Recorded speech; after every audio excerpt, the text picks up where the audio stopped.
Okay, it's gonna be vertical.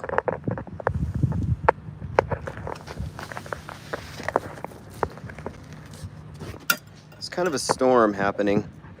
I'm out here doing one of my cloud studies.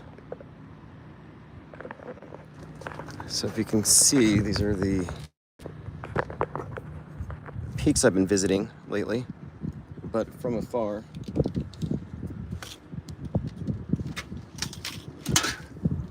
And I'm in the process of working on a painting here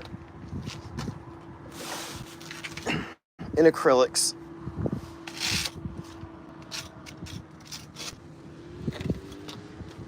I was listening to Tim Pool and I just started getting annoyed.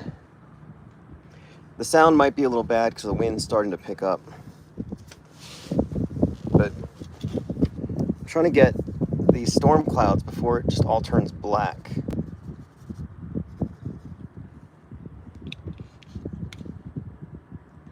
What's up, Pete Trippa? Yeah, we'll be live later. No exploding watermelons to report on.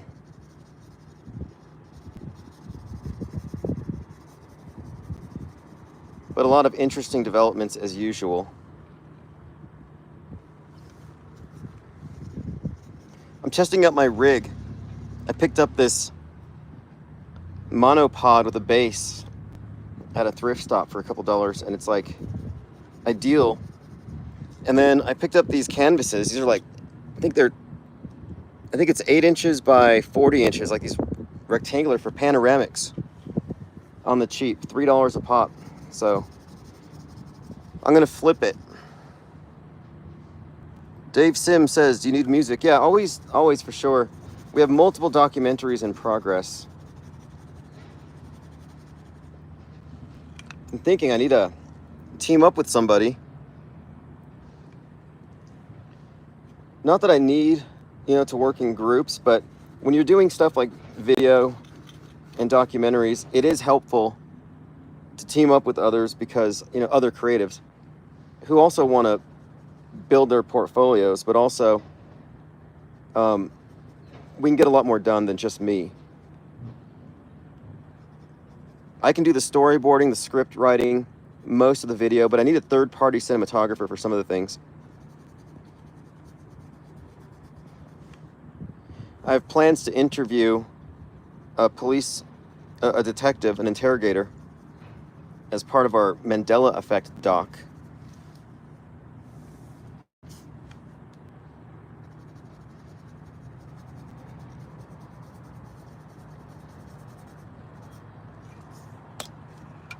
I got to get these towers right. I think the towers at the top of this thing are at 10,300 feet.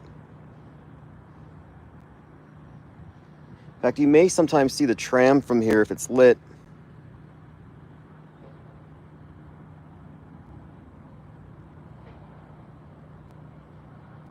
I went from having something of a fear of heights to now, I wouldn't mind if the tram got stuck. I was kind of hoping it would last time. Those things are so sturdy, or at least the one here. Even if everybody on board started running back and forth, it's not going to swing. It's a smoother ride than a city bus. Yeah, watch me get struck by lightning. That didn't happen to the Olympics guy. There's so much fake news coming out of Trutherville. So from the top of this mountain, you can see certain peaks in Colorado. Because the Earth is a ball curving 8 inches per mile squared. Now you can see now it's actually raining. I'll turn to the right.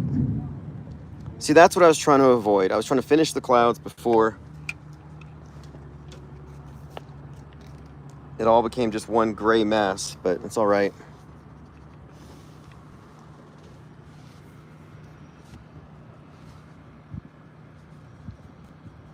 It beats working off of photographs, which is what I've been doing. I'm trying to do more painting out here. There's so many places out here, vantage points.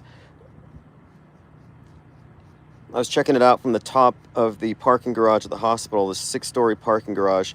Nobody drives all the way up there because they're too lazy. But you get the best view. I'm the only car up there, and then the rest of the garage is full.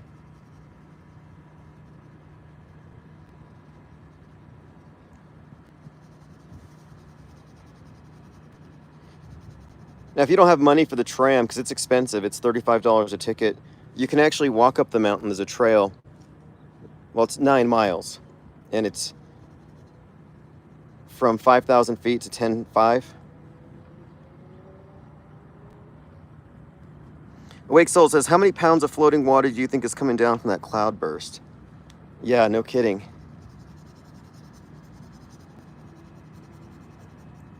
Well, there's catfish washing up on driveways in Florida because of Debbie.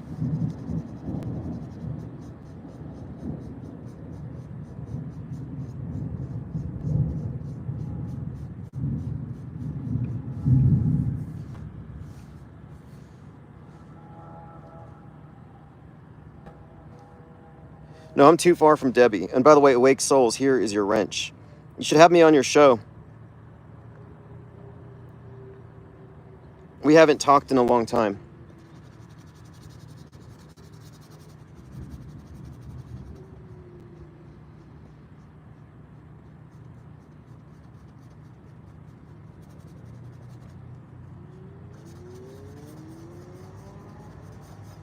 You know what I like about PSYOPs? You know what I like about terror attacks? What I like about mass shootings? Is it brings me and my friends all together to talk about how fake it is. But it's like, the bigger the PSYOP, the further back in time, the further back, like 2016, 2017, people come back from. It's like Back to the Future. It's like, oh, I remember you. You were from 2017. Yep, I'm here to talk about the fake Trump shooting.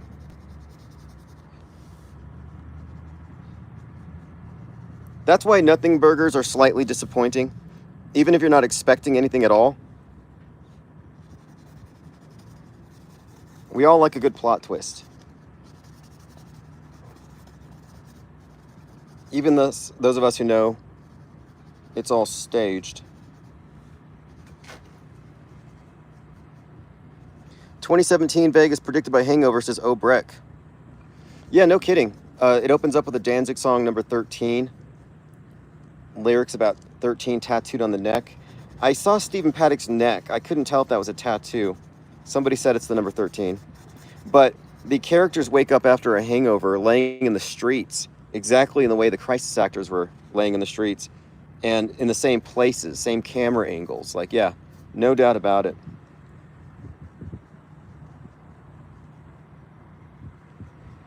And predictive programming is becoming one of the things that we've been focusing on, but it's one of the keys to understanding the news. These aren't anomalies. Here's your wrench. If you comment, you'll get a wrench. These aren't anomalies. It's actually the standard operating procedure. Imagine that. The liars lie all the time, not just once in a while. And even if they're not lying, their position rests upon an edifice of lies. So they're all just technically liars anyway. Unwittingly, sure, but like I made this point recently that Trutherville, if you're a truther, you're controlled opposition. Until you opt out of every mainstream premise, until you exit the box and deprogram, you're actually part of the other side. That's why I said I'm anti-anti. I'm anti-anti, I'm anti-pro. Are you anti some mainstream agenda? I'm probably anti that. That contrived position that puts you into their controlled dialectic. Like, no thanks. Not interested in your mind war. Don't need the stress, don't need the psychosomatic effects. You know, a really valid question is, you know, how much of the various diagnosable mental illnesses and personality disorders are the result of the cognitive dissonance and the incessant lying from the mass media, you know, because the lying, the gaslighting, the catch-22s, the double binds, the contradictions, the absurdities, that has to have a deleterious effect on people who take it literally. And I think it breaks you. you either become apathetic, as in broken, or you go slightly crazy and you become woke or a truther, where you're functionally crazy. And don't tell me you're not crazy, because if you're a truther, you're afraid of 5G towers because some screaming hysteric on the internet told you so. Don't fear this, fear that.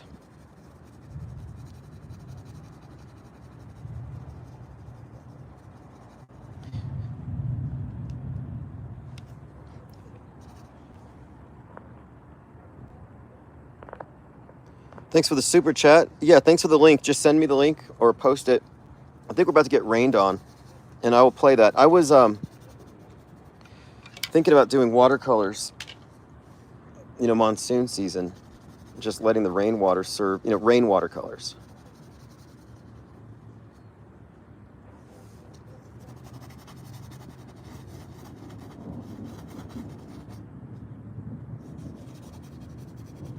I'm sitting here waiting for the judge to respond, and I don't think it's going to be polite. Like, I don't think the court likes me, and I mean, I know they don't. They don't like this. They don't have time for this type of stuff, but I have a point, which makes me even more annoying. And I've already established, it's already been established that nobody's disputing the central facts, the criminality of the key person and his utilization of YouTube's legal department strategically to come after me. And the whole thing is criminal. Nobody disagrees. So I sent out a motion to dismiss it. Not dismiss it, but to judge it, summary judgment. I'm like, why don't you just judge on this right now and rule in my favor? And then let's move on with the criminal part. Have the appropriate agencies go after the culprits.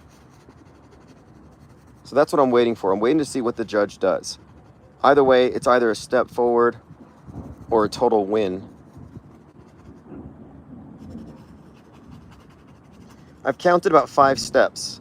If this doesn't get it, if there's no summary, and depending on how they respond to Google's claims, I have a plan of action. It doesn't matter. I have a path to victory.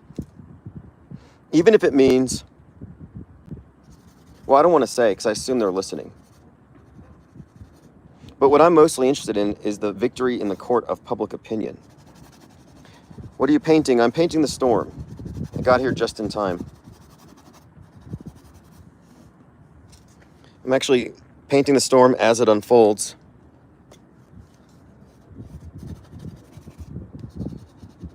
Do you see that raven? No, it's a hawk. I've been watching these hawks, and they're going after the roadrunners. Predators versus predators. I'll zoom it back over there if it comes back.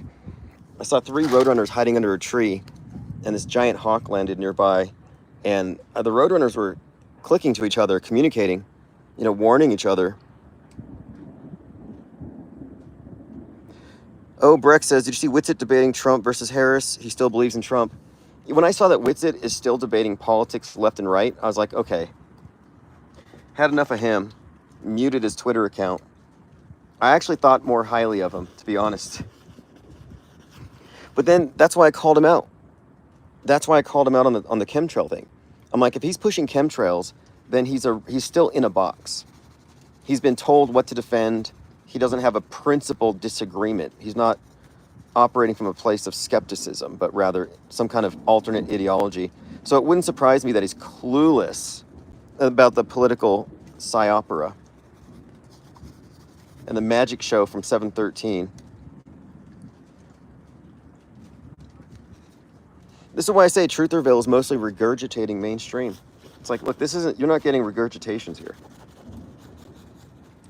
We're not trying to fit in. Or even act like another point too. Not only are all truthers part of controlled opposition, and I think that's the case, that you pretty much are, but every person who takes part in the voting process is somewhat complicit in this, but every entertainer And they don't even have to be mainstream, but every entertainer, every entertainer, every alt media personality parroting the mainstream, they're part of the programming class. They may not be at the level of a Christopher and Jonathan Nolan doing predictive programming, but if they're regurgitating and not rejecting every premise that these conversations are based upon, like that elections are somehow valid, then they're part of the programming class. Like, I'm not here to program people. It's like the system's invalid. I'm not going to validate it by arguing on their terms. We can ask questions like, is Trump a better crisis actor than Jussie Smollett? That's a valid question. I'm presently being rained on, but it's not too bad. Now, this is kind of weird, and this is just coincidence. If you look over here to the right, do you see that thing? And I'll zoom in. On Breaking Bad, that's the dam where you go to when you get a new life and a new name and you get picked up. And then to the right, there's a drainage tunnel. You see in there? That's where I did DMT for the first time, during a lightning storm, in fact. And it flooded. And all of our books and computers went down the thing. There were all kinds of frogs on the other side. I don't know if they were breeding or what, but there was just thousands and thousands of frogs croaking, and it was echoing in the tunnels. And the DMT didn't send me anywhere, but it took me out of my sense of where I was, so I didn't react to the flooding until it was too late. Coyote Smoke a Mirror says Trump has a magic healing ear. Well, yeah, like the Wolverine. Synchromorpheus has found some Wolverine magic hearing or magic ear, magic regeneration stuff. Meanwhile, Trump's hair has been compared to Wolverine, which is kind of an odd comparison. Yeah, that flood, that was actually, I have the dates. I mean, there was a lot of unusual things about that whole situation. But I happen to believe that 90% of the people that talk about DMT are bullshitting. And that includes Joe Rogan. I think it's a shtick. Like, you know, Timothy Leary's brother said that that Timothy Leary never did the acid that he talked about. Like, I think a lot of these drug gurus are disinformation.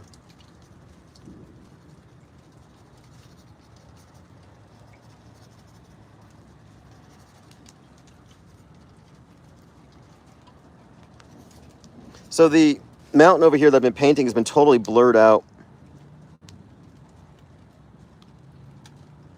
Bach Precision says, I think Joe Rogan's a teetotaler for sure. He acts like he's a druggie. Yeah, well, his opening joke on his Netflix special was about Texas weed. And I actually shut it off. I shut off Netflix before I got the punchline because I couldn't handle it. I'm like, nobody cares about these stereotypes about weed smokers and how it's like, it's not even a big deal. But it used to be a thing. It's his shtick.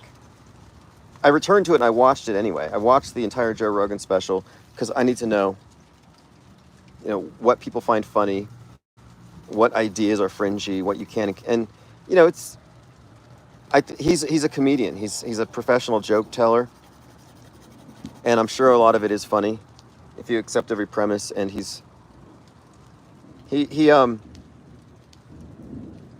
does talk a lot about his conspiracy stuff and his castigation by the media for a lot of his ideas, but he makes the point that he's just a comedian. And I think that's kind of a cop-out. Oh, I'm just a comedian. Imagine if Alex Jones was a comedian. Oh, I'm sorry, Sandy Hookers, I'm just a comedian. Sorry. No refunds, no reparations for hurt feelings.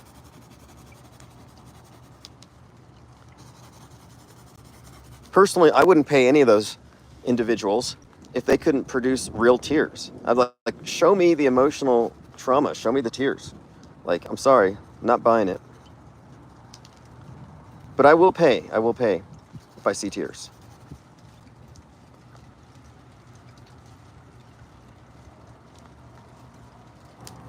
Well, I watched the comedy thing, and he said that when COVID happened, he said he looked into things and pizza, but he was kind of joking. He was being facetious about Pizzagate and all these things. He was just throwing these things out there.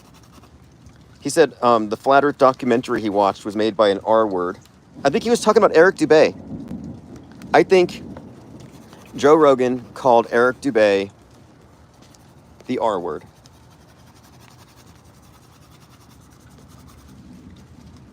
And I'm not even self-censoring. I just don't think the term makes any sense to use. It's needlessly offensive to people who shouldn't even be attached to that term anyway, but I'm not going to add to it. You know, a lot of these comedians are just trying to be, quote, edgy by using certain words, but it's like, well, let's, instead of being edgy by saying this word that might offend a certain group of people and you're punching down, why don't you be edgy and question the integrity of mass media? You know, is it not just a liar? Do they fabricate events? But they'll never go there. But I don't expect him to. He's a comedian, not a truther.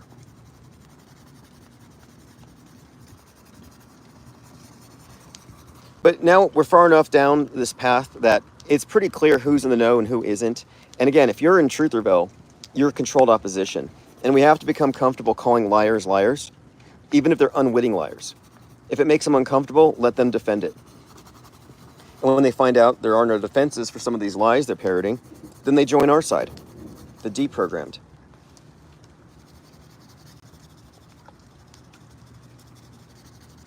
And I've been calling out people on Twitter quite a bit who are manufacturing, fake evidence all the time. And it's like, the truth is already on your side.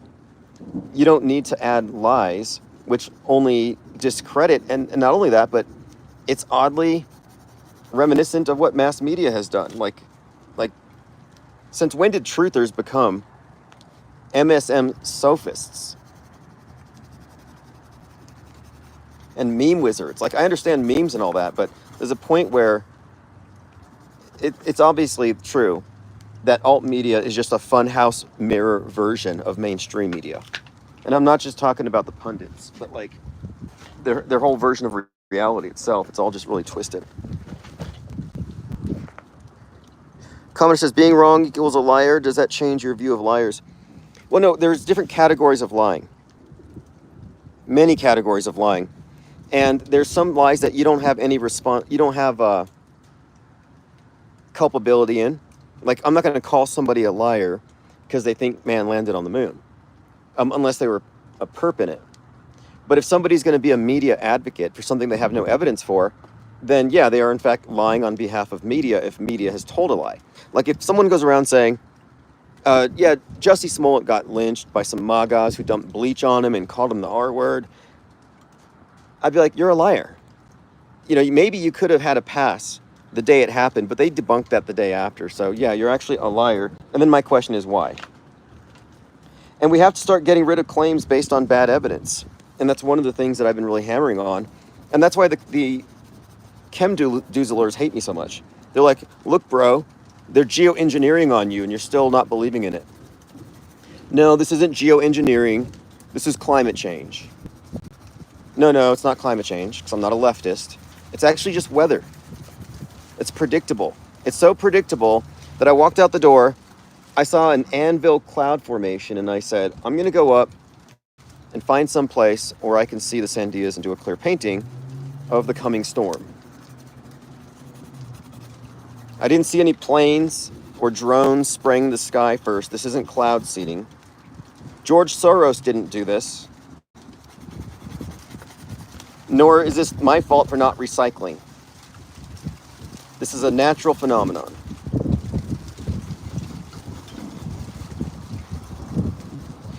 And if it was real, wouldn't like the chemtrails be in the clouds? And I'm getting chemtrail junk in my eyes now. I'm getting chemtrail junk in my eyes. I can barely see. It's way worse if you actually imbibe it. Don't drink the chemtrails. Don't let the chemtrail rain. Don't drink the chemtrail rain. It'll. What will it do? I'm about to find out. I'm a human guinea pig. I'm drinking in and getting through my skin even. Chemtrail rain.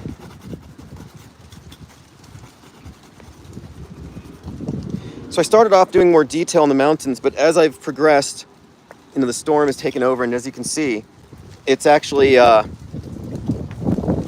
just a blur now. Look at these birds. I see all these birds trying to settle in, and they can't. Yeah, the chemtrails are burning my eyes. burning my skin. I should have worn my PPE. I'm getting barium and aluminum and nanobots. The nanobots are burrowing into my skin, so I may have to leave.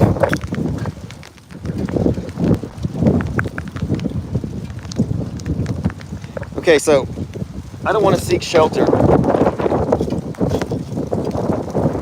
but I am going to have to move a little bit. I'll take a minute here and look at some of the graffiti. I'm at a college campus.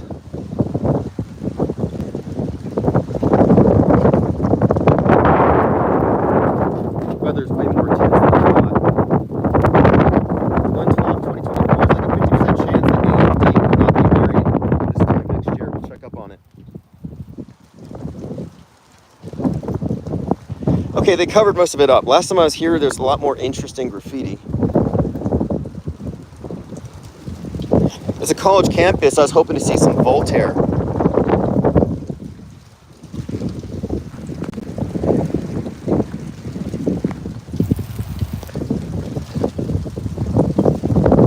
I'll get back to my painting here in a minute.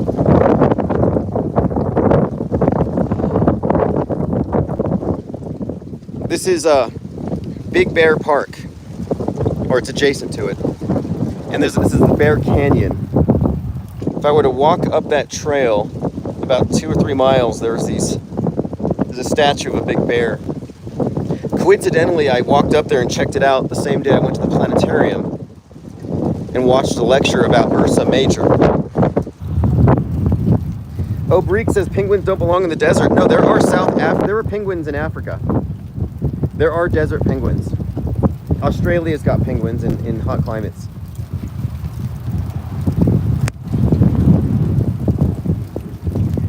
Jacques says, your painting looks like a close-up of the Earth picture that has to be photoshopped.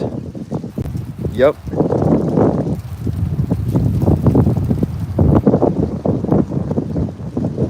Okay, so right now, if you're on the tram and you've got a lightning within 10 miles, they actually do put it on hold.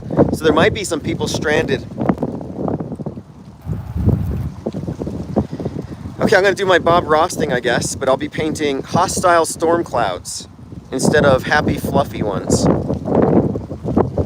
Hostile chemtrail-laden storm clouds sent by geoengineering and HARP.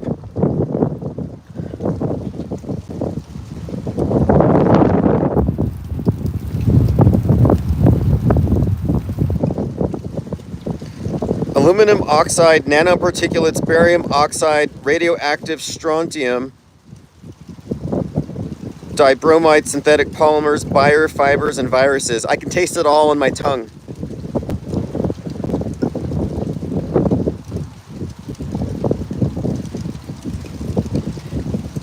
Do any of you, when you taste the chemtrail rain, experience any fizzing?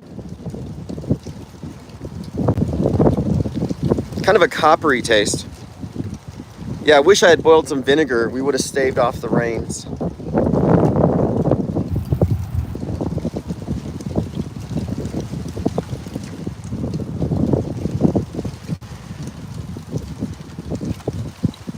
While we have a minute, I suppose I can... I'm waiting for the wind to die. Maybe it's not going to.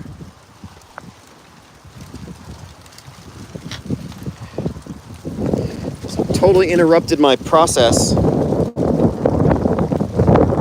And the wind's literally going to take my painting away. Fling it out there. But I can actually use this rainwater in my storm clouds.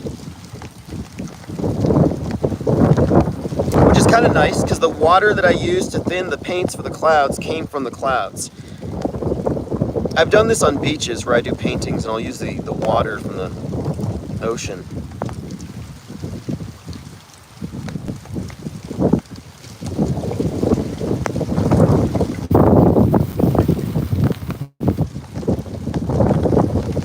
Cantaloupe says, I extract the chemtrails from the rainwater and use it as mace. Yeah, it's a chemtrail painting. I gotta draw some stripes. Does anybody not think this is George Soros' fault? This has got to be geoengineering. Stratospheric aerosol injections are to blame for this inclement weather. I remember when I was a kid, the skies were blue.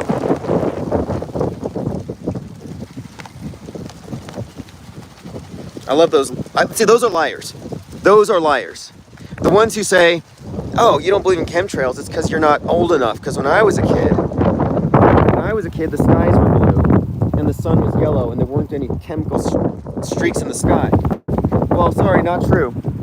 Condensation trails have been recorded for, well, since like 1914 or something, 1920. Like, these are not new phenomena. Yeah, we'll be live. I wasn't even planning on going live here, but so we're here. And I'm using the rainwater really to smooth out a lot of what I'm working on, but to do my clouds. I brought a water can, and I actually found this at that mountain peak that we're looking at. I found this at the top. So someone must have been like halfway down the mountain, and they realized they forgot their water thermos. And they're like, oh hell, I'll just buy a new one. Instead of climbing back up, which I understand.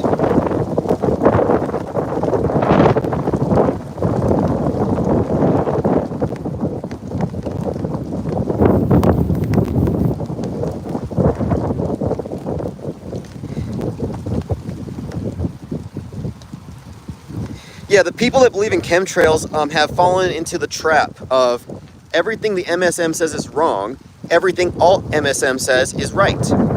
And that's what I say, that the contrived, knee-jerk anti-position needs to be rejected. Chemtrails and climate change is a dialectic. You shouldn't be taking sides. What's up, X322? Another artist. Yeah, your Instagram feed, your tattoos are fire. I still have your Chupacabra original ink drawing. I haven't sold it.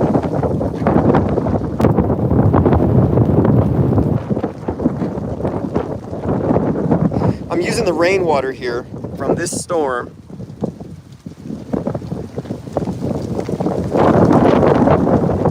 I'm nearly at a stopping point.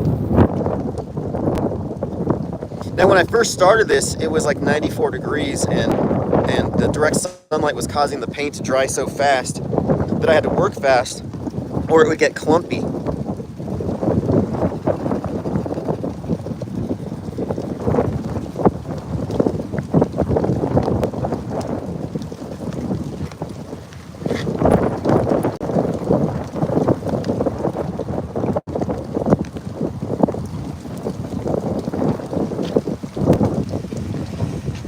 Daniel Moore says, keep eating your goy slop. Oh yeah, I should add the ISS. Has anybody checked on the astronauts recently? We've been distracted by the Olympics, but the astronauts are still stranded. And on the opening predictive programming at the Olympics, you had the Statue of Liberty busted up, crown broken, but you also had the space station above it. And it was reminiscent of the opening on the trailer for Megaopolis, which shows the Statue of Liberty busted up and the space station, or rather space junk, from a Russian satellite. And when that trailer came out, it was reported that a Russian satellite in space exploded and the space station astronauts had to go into their ducking cover. When chemtrailers say that the sky used to be blue and now it's milky white, like Richie from Boston says, it's like they tell me, touch grass, you never go outside. Well, no, it's the sky is never uniform. It's always in flux. Depends on the time of day, cloud coverage, weather, and everything. But you can find every hue of blue in areas where it's seemingly white because the stratotropic cover. But I'm done with chemtrailers and climate changers acting like they have the moral and intellectual high ground because they're chicken littles with their MSM and alternative explanations for what's not even happening. Like, if I was truly a believer in Al Gore, I would be sheltering. In fact, they send out weather alerts. I'll go take shelter or don't travel unless it's an emergency. And if I really was a believer in chemtrails, believe me, I wouldn't be in the rain. I wouldn't want that stuff on my skin. Cantaloupe says, it's crazy to me that people can't see Armstrong and Gagarin are the same person. Oh, so obviously. Flozik says, the sun used to have a smiley face. Yeah, back when the skies were blue, the sun was yellow with like a smiley face, and your families were stick figures. Like, what are their memories formed off of? Like Teletubbies and cartoons? Yes. Same thing with the Mandela effect. Think about how many coloring books you had as a kid where you colored the sky uniformly blue and added in a yellow sun. What's up, Maggart4822? Here is your wrench. Jennifer Reeves says she has relatives in Las Cruces. Las Cruces is nice, about an hour from El Paso. I love El Paso. I would like to go there, but I don't like Texas.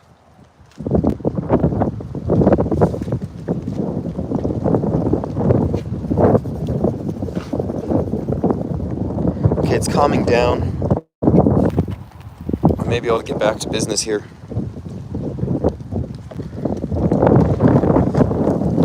Hopefully the rain didn't screw up my book. I've been reading this, picked up this book. It's like,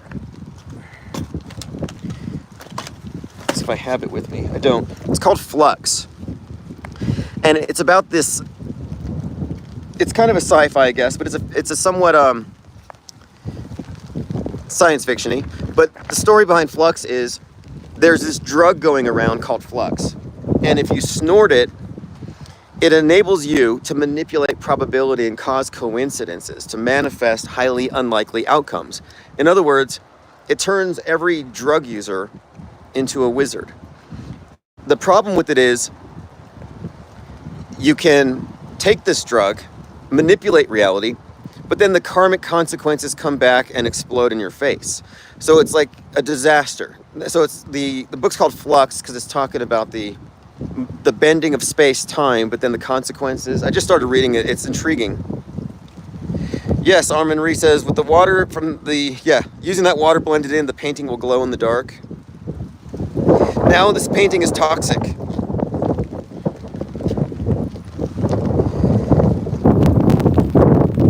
I know on the paint it says non-toxic, but that's no longer true. So you can watch the storm again. Get back to work. I wanted to have this done by 4, and then I'm going to get back to the office.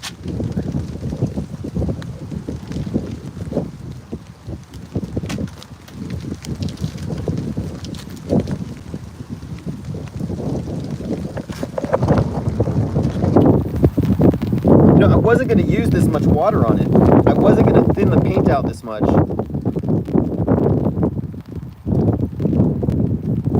But I'm actually really thankful for the rain here because I wasn't going to do black clouds, obviously, but you know, these are storm clouds and I wanted to have a black underpainting based on the shapes of the clouds that I saw. Then I was going to come back with thinned over white and color them in or fill them in.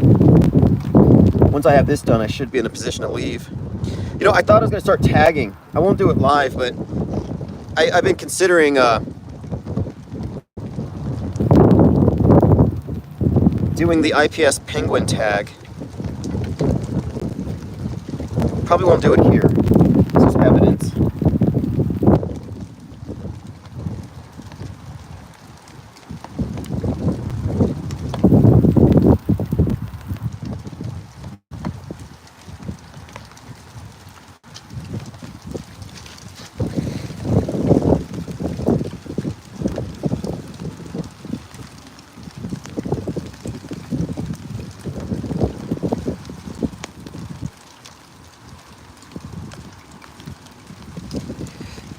You know what I think is funny is the Stop Oil group decided it would be a good idea to destroy oil paintings.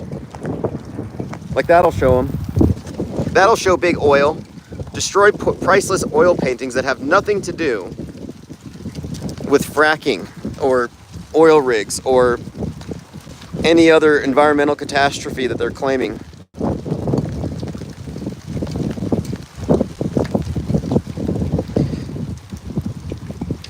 Probably easier to get stickers, yeah, but well, I already do the stickers. I get the post office stickers and I do Sharpie markers, and I had put those, I was making that a procedure, but I want to actually do the tag like the taggers do, and I've been studying a lot of taggers on my walks. There's quite a few of them. There's one called No One, K-N-O-W and the number 1, that I've seen pretty much everywhere in town. Jay, is it more outdoor streams? Yeah. I want to do more Discord mind mapping as well. Okay, I'm kind of getting washed away here. I don't know how much longer I can do this. I'm going to finish out what I was working on here with the clouds, and then we're going to have to call it a day until later. Although, I don't know, we'll see.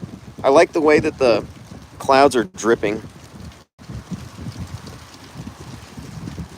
These rivulets, I can use them when they dry, because it'll stay in the texture.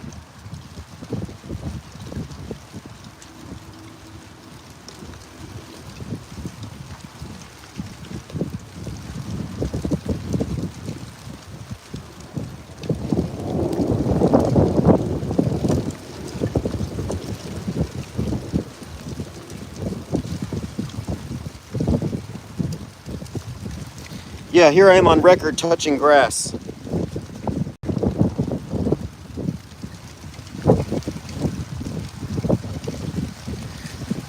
We haven't spent a lot of time on the ISS transits lately because we haven't received any good evidence. And we put it out there, and a lot of people have tried, which I have a great deal of respect for. You know, at least the effort, you know, we're the ones making the effort. The non-believers, ironically, although it's not our burden of proof. But I'm just pointing it out that no one's seen it. Nor Bigfoot, nor unicorns, nor chupacabras. So if you see a chupacabra, record it. If you see a space station, record it. Because if we don't have evidence, we have no reason to believe it. We'll give you the benefit of the doubt on Bigfoots, because a lot of Bigfoot people have been blowing up at me over my claims. Like, you can deny the space station, but do not touch Bigfoot. People have seen it. Like, still, that's not a good argument. But at least you can find some folk myths and otherwise that are suggestive of something. Sebas, Tim, I hope you get better weather. I'll call you again with some nice topics. The weather's great in my office. And I'll be there soon. This painting is nowhere near where I needed it to be, but I'm just going to have to deal with it later.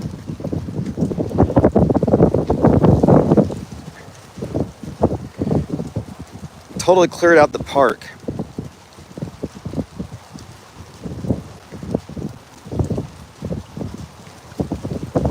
Cubster says the grass has Roundup. You'll get cancer if you touch it. You know, the first time I actually met a truther, I didn't know that's what it was, but she worked at a bookstore. We hung out and she had this folder just full of reports. She's like, oh, you know that hair gel will make you go bald, that deodorant has aluminum that goes into your skin, and that the clouds are toxic, and that you can't eat these, and these food dyes cause these types of birth defects here. Like, I didn't realize until I met this person how toxic the world is.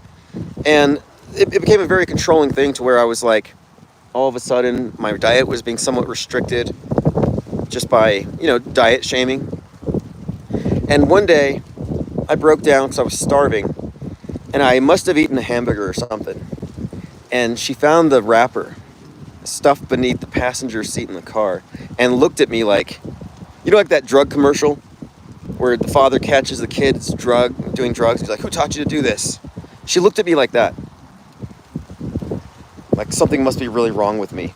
It's like, you know what? I ate that regularly before you guilt tripped me.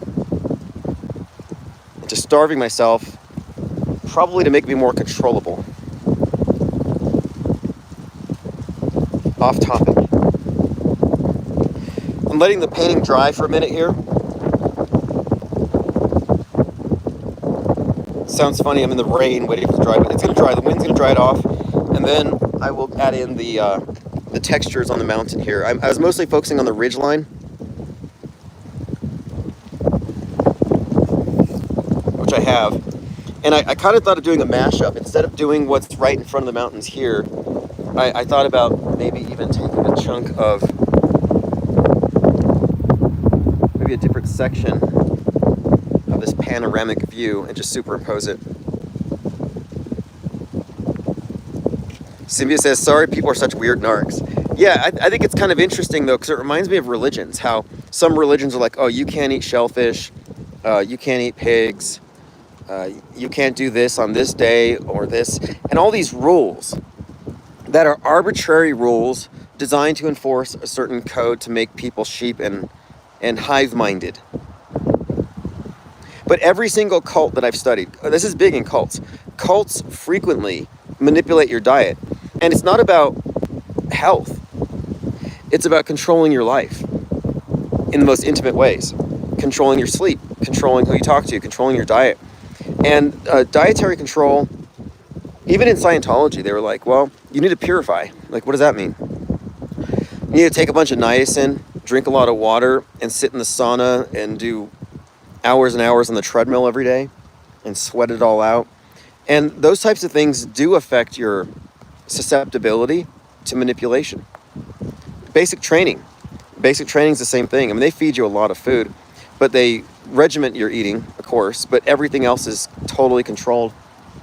But the point of it is it's changed. Everything is a fundamental shift from what you knew before. It's like they hit a reset button. Like, I'm going to hit your reset button and program you my way.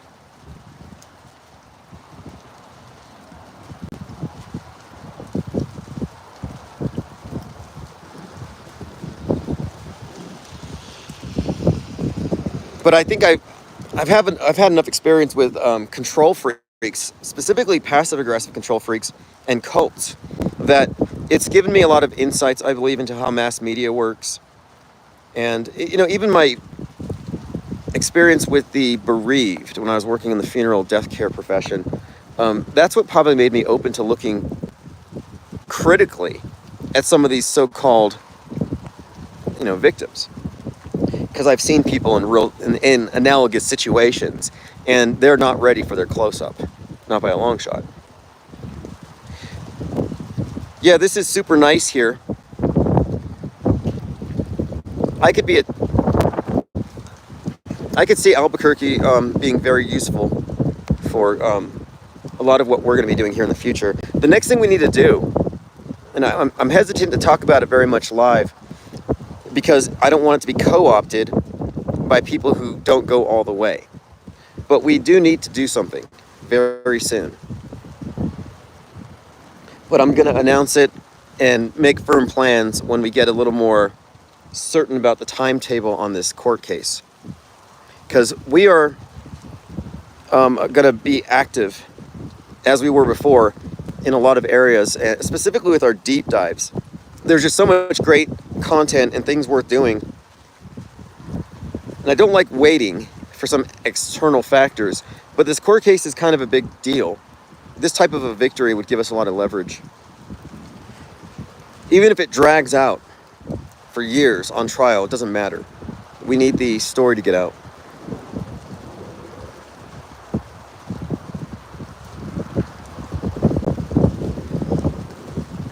Angst G says, you've been to the East Mountains. Yeah, the East Mountains, the other side of this thing. Very nice as well. Snowboarding, skiing. In fact, the places I was hiking there last time, at the top, you can go hike the ski trails. There's no snow. And they have the snow-making machines up there. And I think the snow-making machines create clouds in a similar way, because of the altitude. Similar to contrails in a way.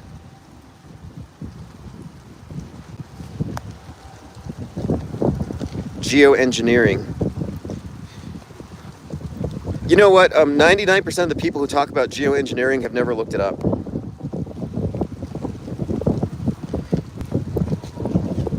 Because the truth of it is, it's not what the truthers think it is. It's a climate change term. Geoengineering is meant to combat global warming. It's like, well, wait a minute here. Have we even established global warming? It sounds like a fake solution for a fake problem.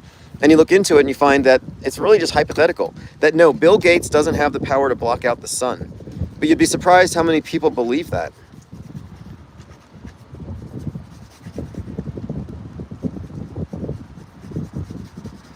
Yeah, we'll be live here soon. I'm just killing time, and I was going to complete this painting.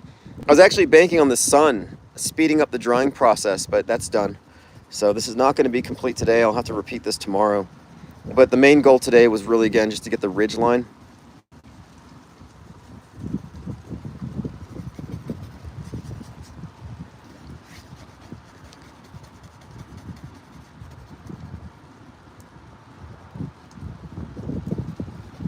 By the way, Tucker Carlson's going to do a tour coast to coast. Because he's a populist. He's one of us. He's one of you all. He's just like us, and he's speaking truth to power.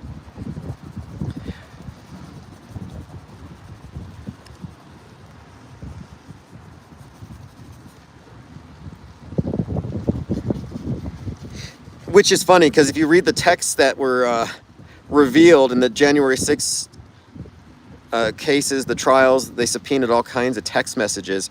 And Tucker Carlson, despite being a populist on TV, in private, referred to the MAGAs as terrorists. Not the Arab type, but the cousin effing type. Yeah, he called MAGAs cousin effers. That's Tucker Carlson for you. That's funny. And yet, they will follow him. Because he states, he basically dispenses all the appropriate memes that coordinate with the current thing. This thing is a circus, you know, and these are monkeys in the circus. And a lot of people still take the monkeys very seriously. It's like, not my circus, not my monkeys.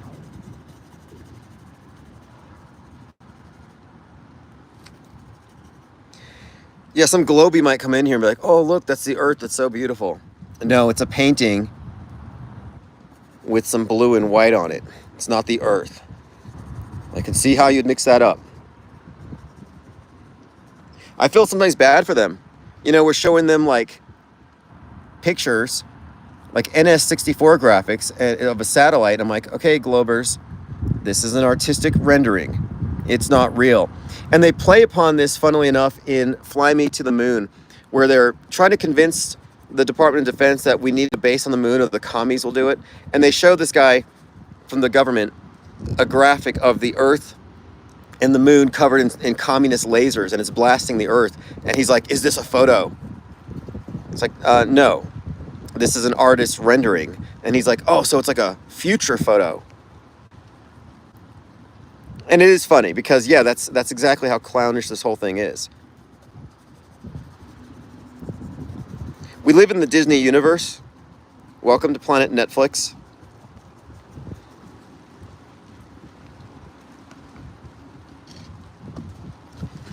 Yeah, I'm trying to build up a portfolio of non-crazy art also, because I joined the New Mexico Art League, and it's full of professionals. People who've been doing it their whole lives. They teach classes, like watercolor classes out here in the desert for like $300, like crazy. But the artists here are definitely pro, and a lot of what they're doing are outdoor. A lot of people are doing these types of these same scenes from around the city. So I thought, let me build up my portfolio with some non-crazy art before I go formally introduce myself.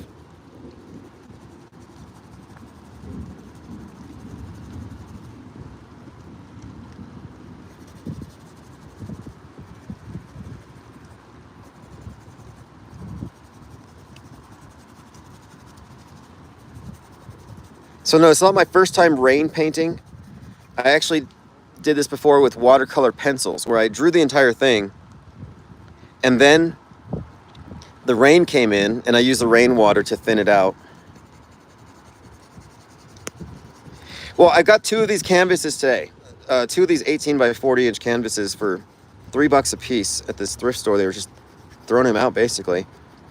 So I figured I was gonna do one Normieville safe painting, and then the other one I was like, I'm gonna do like a totem of zombie skulls or something. So I'm gonna do something crazy on the next one for sure.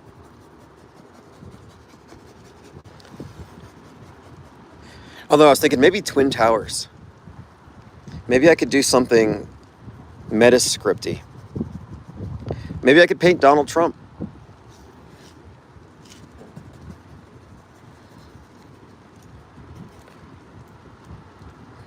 Maybe I should do a painting of Donald Trump, like the back of his head, and his hand's about to touch his ear, and he's got a little razor blade on his hand. Yeah, painting in the rain, and painting near bodies of water, where you can take the water from the lake and add that instead of the whatever you brought with you. So you have a touch of the environment. Like I'm painting the storm clouds with the storm clouds. Like, what is the medium? Well, acrylic and storm cloud.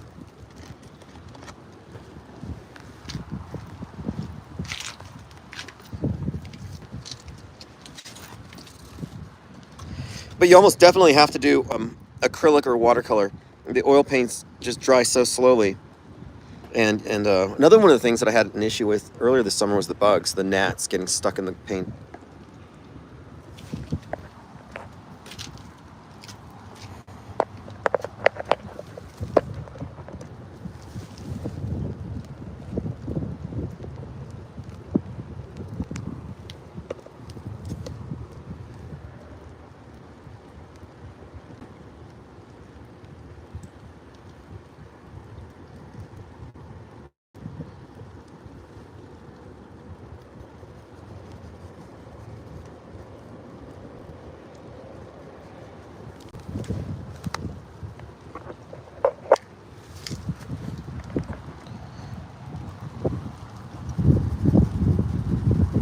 Speaking of Globers, Fight the Flat Earth wants to debate me. And I explained to him why we wouldn't have a fair debate, or it wouldn't be productive, because we live in two different worlds, and I don't believe the news. And I think that's a bigger issue than, quote, shape. And he messaged me back, and he said he is interested in having a chat. And I would be interested in talking to him if it wasn't contentious, if it's not name-calling, and if it's not stuck on this ridiculous notion of flat versus round, which is really a false choice anyway. I'm considering it, but I don't know if he can handle it, because last time we talked, I made him cry.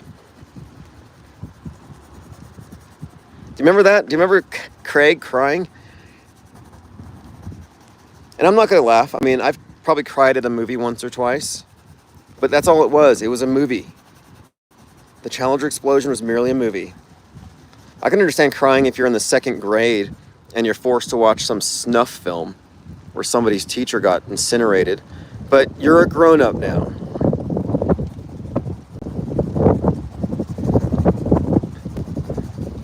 This wind is relentless.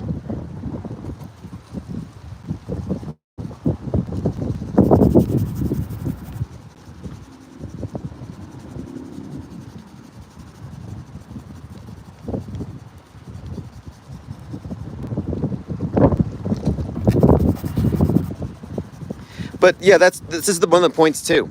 One of the things is I want to move forward with is this autohoaxology is a methodology. The skeptical approach to media at the level we take it is entirely different from anything that has been implemented before at scale.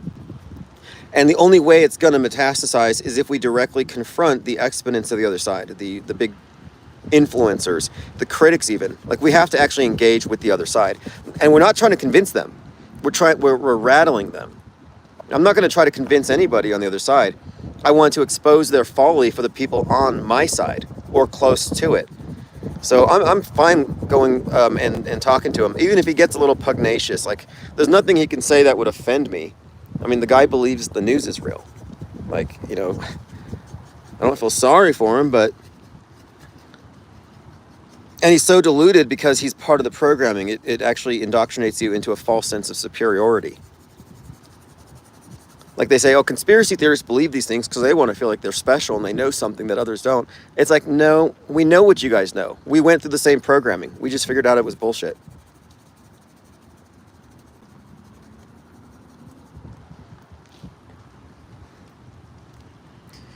Conscious Daughter says, Bob Ross has an interesting conspiracy theory about him. I haven't heard it. What is it?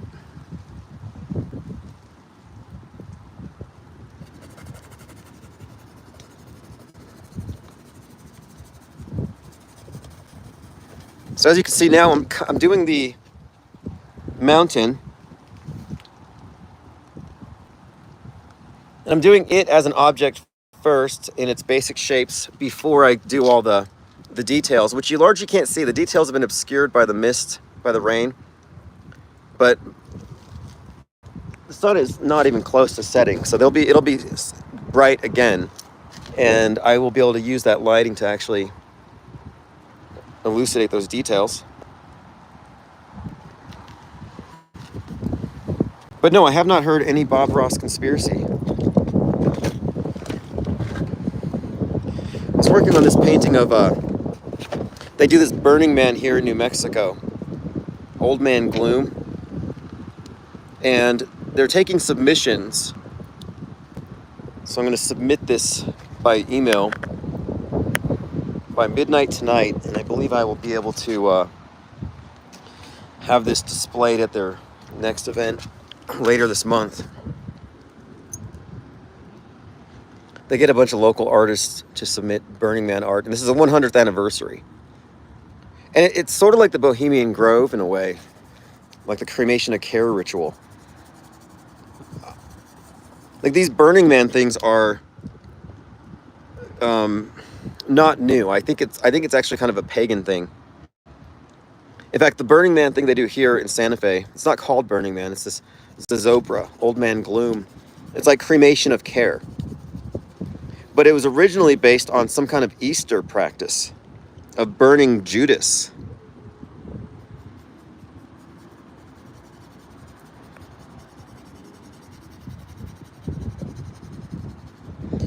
Oh, I see. He was a serial killer and his paintings are clues to the burial of his victims. Right. Interesting.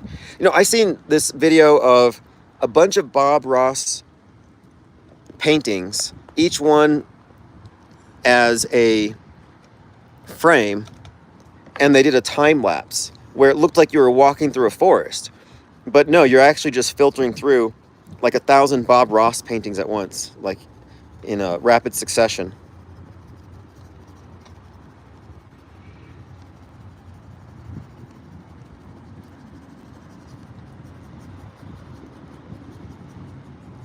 Serial killers, were they actually real?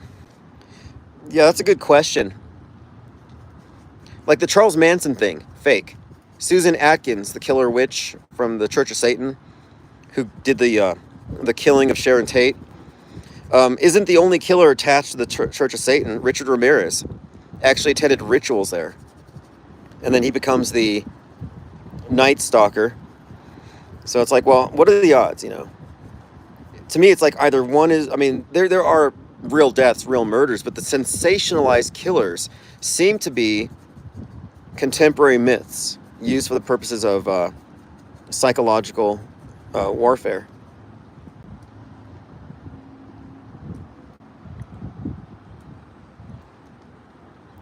The whole time that I've worked in the morgues and funeral homes and decedent transport, I never encountered anything like serial killers. Although we did find plenty of John and Jane Does who never get identified, but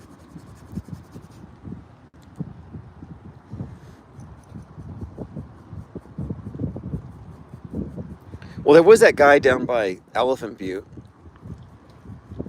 who had some kind of a torture thing in his trailer and was wrapping body parts in chicken wire and dumping them into the lake, and then the fish would break them apart and they wouldn't float up in big chunks because of the chicken wire.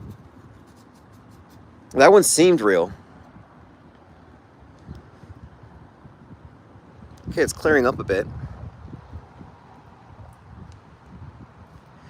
But like Jeffrey Dahmer, for example, How hoaxy was that?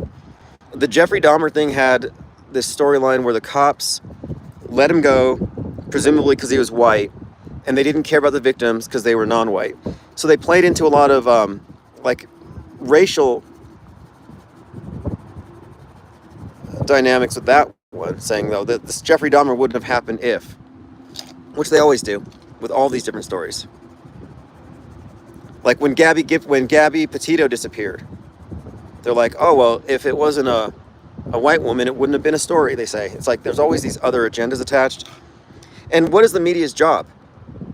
To get you into church, to get you to watch, to make you susceptible to all of their programming, past, present, and future. So they always need your attention. So why should we consider it to be above them or not part of their purview to fake all kinds of stories? Not just the big mass murders, but also a lot of these other, serial killers were one of the things at one point. Like that girl who made the spitting noise and got famous for a few days. That had to be fake, or maybe inorganic, because they need attention. I haven't looked into it because I think it's repulsive. Although Bill Maher had her on a show and he was like grooming her. And yeah, she's 20 something, but she's still being groomed.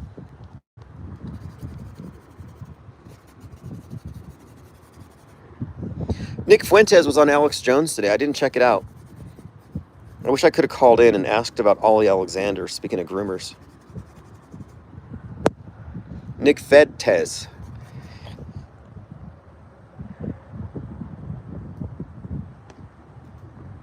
Okay, listen to this. Etheric Bliss. A good acquaintance I was familiar with had a daughter dispatched by Bundy in the 70s. She was a mess, so definitely some are for real. So you know somebody who knows somebody. Not evidence. We would need the name. Now, there's only like 33 victims. So it shouldn't be hard to... It's not like 9/11. You can find it. Now, here's another reason why I don't think the Bundy thing was real. His biography, or the story about him, was written by Anne Rule. The book was called The Stranger Beside Me. And she worked with him at a rape crisis hotline, supposedly. Some kind of crisis hotline. And that she sat next to him for years and was friends with him. And he even babysat her daughter. So The Stranger Beside Me is written by Anne Rule about Ted Bundy, but she's one of the top true crime authors. So I'm like, is this true crime some kind of fiction genre? Like fake news, fake crime news? And I kind of arrived at that conclusion a while ago. Okay, here's another one. Henry Lee Lucas, considered to be one of the most prolific serial killers. The numbers go from like the hundreds, some say more, like 300 people. But he was only convicted over like one or two, maybe one. And then Otis O'Toole, his cousin, who had killed his own mother at some point when he was young. But here, rooster. But the thing of it is, Henry Lucas was admittedly, or later was revealed to be a liar, that he was accepting the blame for a lot of murders he could not have done. He made some kind of a deal, and a lot of cases were closed. So that might not even be true in itself. Maybe these weren't even real cases. The point of it is, they attributed several hundred deaths to this guy, and it turns out that he was lying.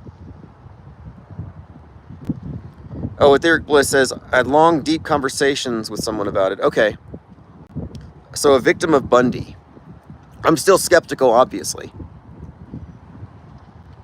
Like, this is too small of a channel to where we shouldn't really have anybody 1 degree separated from any one of these major events to be able to testify on it. And we used to get that quite a lot. Like, so I'm always questioning second or third degree separations from an event. Now, Jack the Ripper. Okay, another one. Jack the Ripper was blamed on the Jewess, Jewes, which is the, not Jews, but it's a reference to the three ruffians who kill Hiram Abiff. And this was actually brought up in From Hell, Alan Moore, and had all kinds of Masonic stuff in it anyway. but it was suggesting that Jack the Ripper's killings were taking the form of the Masonic penal codes. You know, throats slashed, guts ripped out, all that kind of stuff. But the Jack the Ripper killings came out at the same time that tabloid journalism became kind of a thing, sensationalism. And so there's a lot of reason to suspect that that one could have been sensational.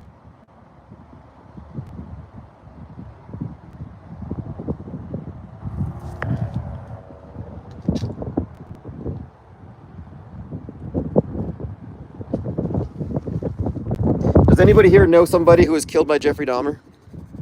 Or know somebody who knows somebody?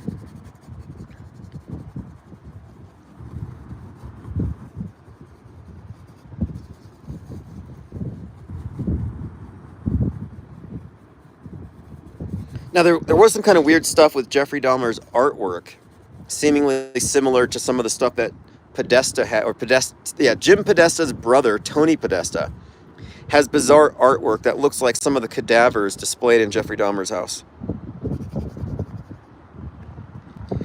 Rasal Haig 888 says, you can't write a better commercial than Mr. Branch assault at Chick-fil-A. Yeah, Mr. Branch with the branch at the Chick-fil-A. Yeah, a guy with the branch, named Branch, tried to carjack somebody with a branch, with a stick.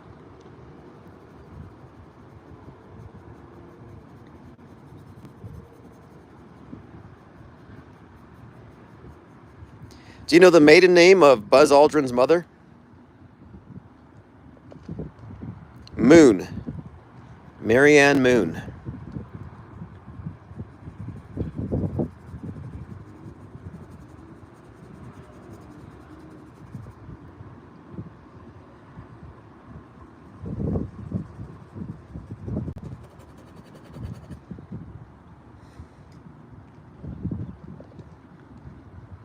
Okay, what about the Green River Killer? Was that real? Because supposedly the investigators brought Ted Bundy out to give them advice on how to catch the Green River Killer. And I thought that's kind of like bringing out Hannibal Lecter for advice on how to kill or how to find Buffalo Bill. So I wonder how much of this true crime genre isn't real. And if you look at every one of these serial killer books, they usually start with this premise that most serial killers are 25 to 35, white, middle-aged, normal-looking guys in normal neighborhoods. And I thought maybe this is just a way to, I don't know, create this new contemporary myth. Like now we have bowl cut shooters, but back then we had the regular normie guys who are so normal they escape detection. You know, like Hannibal Lecter kind of was built on that notion.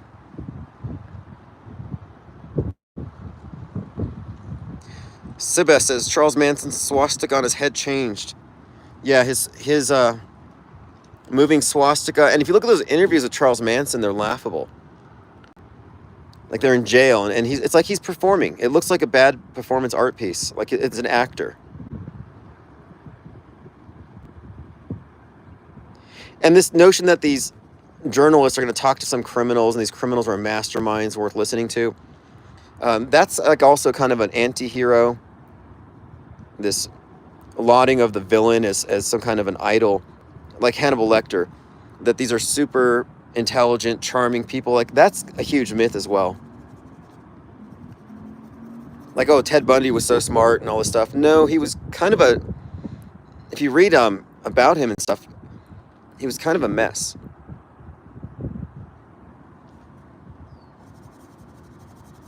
But what's the agenda behind it?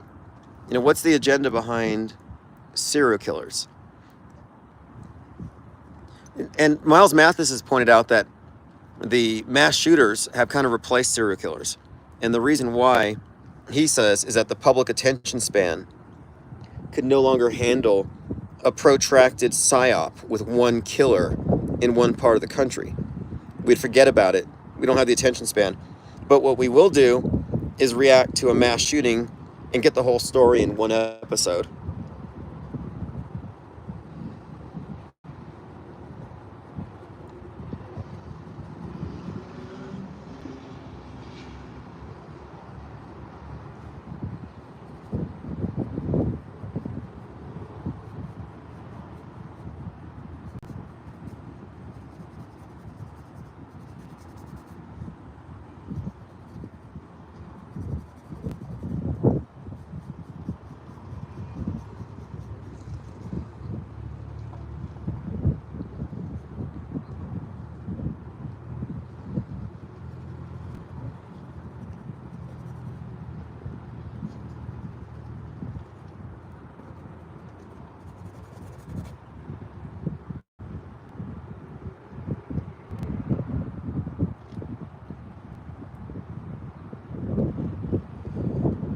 Rasal says Lucille Ball's boss name Mr. Mooney, like Moon meets money. Lucille Ball. Now I haven't looked up much into it, but I have seen some conspiracy theories that that show had some kind of dark undertones, and that Lucille Ball in some way is Lucifer. I have to look deeper into it. I know someone that was super obsessed with the whole show, the Honeymooners or whatever, Lucille Ball. They had practically a shrine built to her in the, I could just name it. I'm not sure if it's still up. It should be. There's a funeral home in Ventura, California, where the funeral director is obsessed with Lucille Ball, and his entire office in the back room is literally a shrine to the show.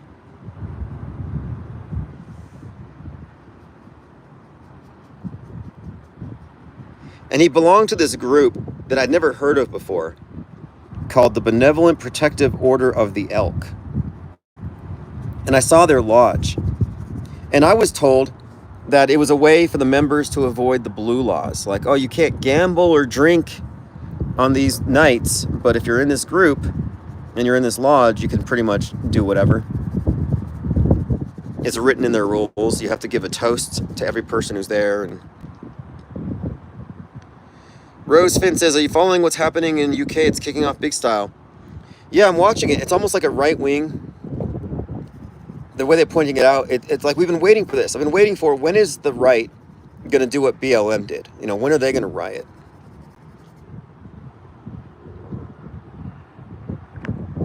Have I heard of Oculus Anubis? No, what is Oculus Anubis?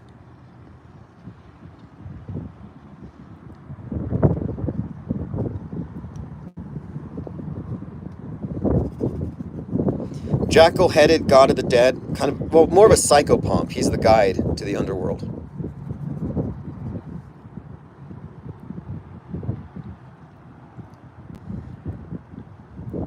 And then, I guess, the embalmer.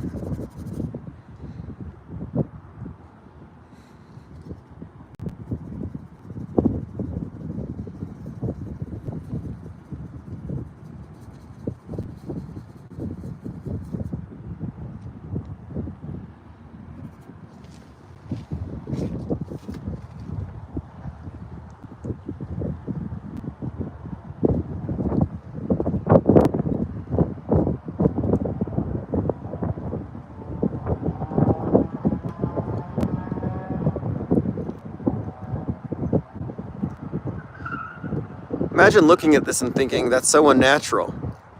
It's terrifying. Toxic. Okay, it's a cult 4chan uncovered. Okay, I'll have to take a look at it. I've never been a 4chaner, but I've always been aware of them. You know, we've been talking about this Goldfinch guy and how he's a hacker. He was part of Anonymous, the hacking group, back in the anti-Scientology protest days of 4chan. 4chan became 8chan after Brenton Tarrant, shout out to PewDiePie, did the Christchurch mosque shootings, which were fake and staged and totally not real. Nobody died, nobody cried.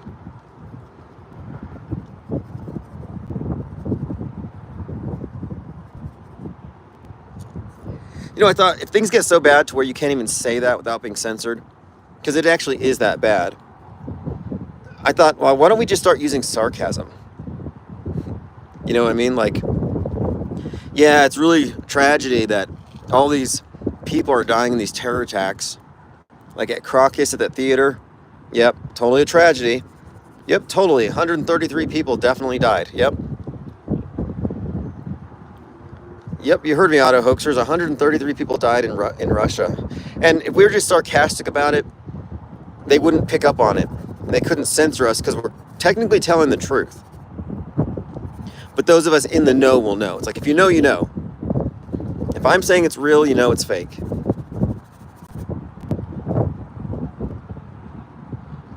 Oh yeah, JLB does say that. My thoughts are with the families.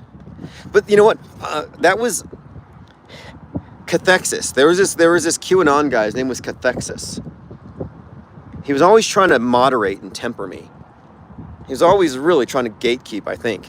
But Cathexis used to say, he'd call in. So here we are, like, yeah, Vegas was fake. He calls in, he's like, first off, I want to just send out my thoughts and my hearts and my emotions, my feelings, sending out positive vibes to those who didn't survive the tragic attack in Vegas on 10/1. It's like nobody died.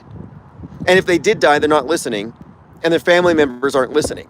Like, why are you sending out your thoughts and your regards to people you don't know who didn't even die? He was always doing that, like throwing water on our fire. It's like, stop, fake dead people's lives don't matter. But what made matters worse is you would have people, liars, and again, there are so many liars out there. Like, there was this one liar, hate to name names, but Carly Sunshine told me that her old gym teacher died in Vegas. Wouldn't give me the name, so I couldn't verify it.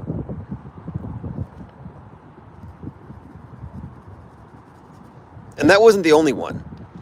And there were overlapping victims, like some guy whose son or nephew was shot at Parkland, was shot at in Vegas.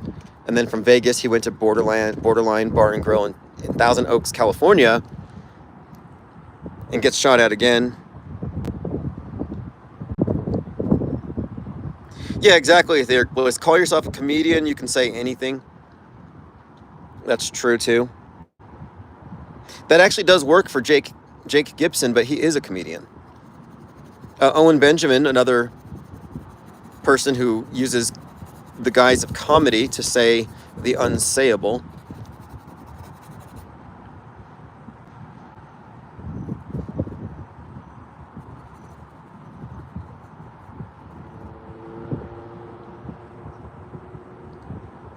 Oh yeah, Carly Sunshine was saying that her gym teacher died.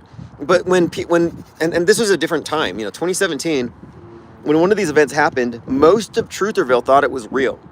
And they thought it was beyond the pale that some of us would just come right out ahead of it and say, it's fake.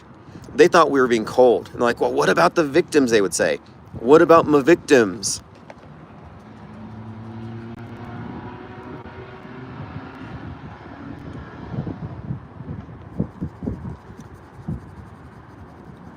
I'm glad we purged that. But the person I mentioned, Cathexis, he left our server and dragged a lot of people out with him because we would not toe the line with Vegas.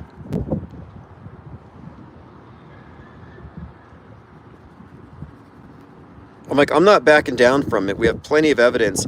And the reason why they towed the line with it is because Q said it was real. You see how that works? And I'm like, look, if you guys are going to take anonymous sources, then you're just as bad as mainstream media people, because mainstream media lies are essentially anonymously sourced. You don't have any direct connection to any of these scenes.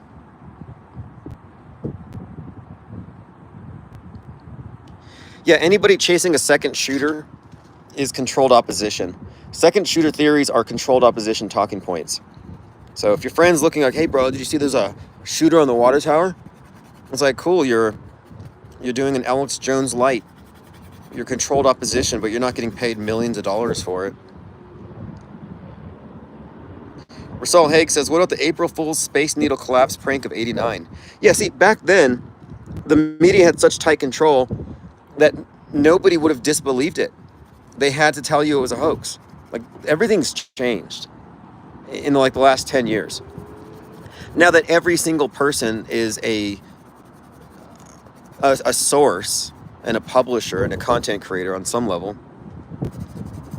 I think it's remarkable, and it's interesting to watch how many truthers have gotten into the business of MSM style fakery, of lying, mendacity as an operating system. Like, oh, instead of just being someone who's going to counter the fake news and tell the truth, I'm going to make up my own version of things and get in the business. Truth-ertainment is what I call it.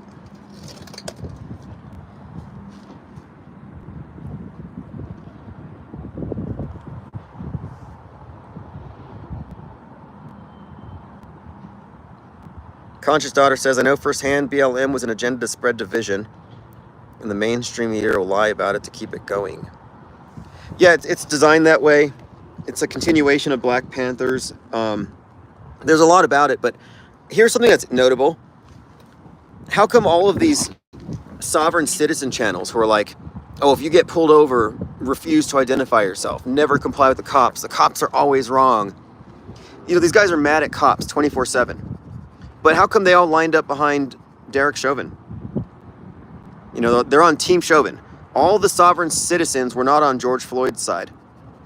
It's like, if you're a sovereign citizen, you should have been marching with BLM, because you're basically all some kind of anti. But it's designed so that that there's no way that you can have unity against anything. It's designed to never be reconciled. Perpetual info war. And I'm not an info warrior.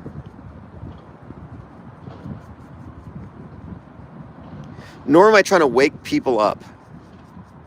That's a ridiculous proposition.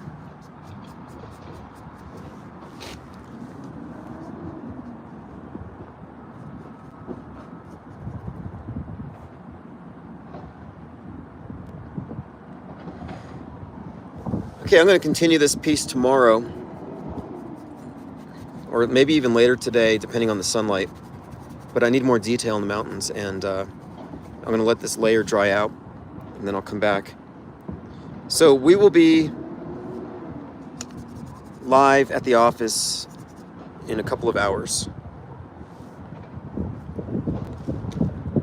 This is just kind of spontaneous, but it is kind of a rig I'm testing out. I have a whole new setup for doing painting on locations. Yeah, I'm not going to proselytize for alt media, because again, they're controlled op as well. We'll talk about this more later on tonight. Thank you for joining. We'll see you all later.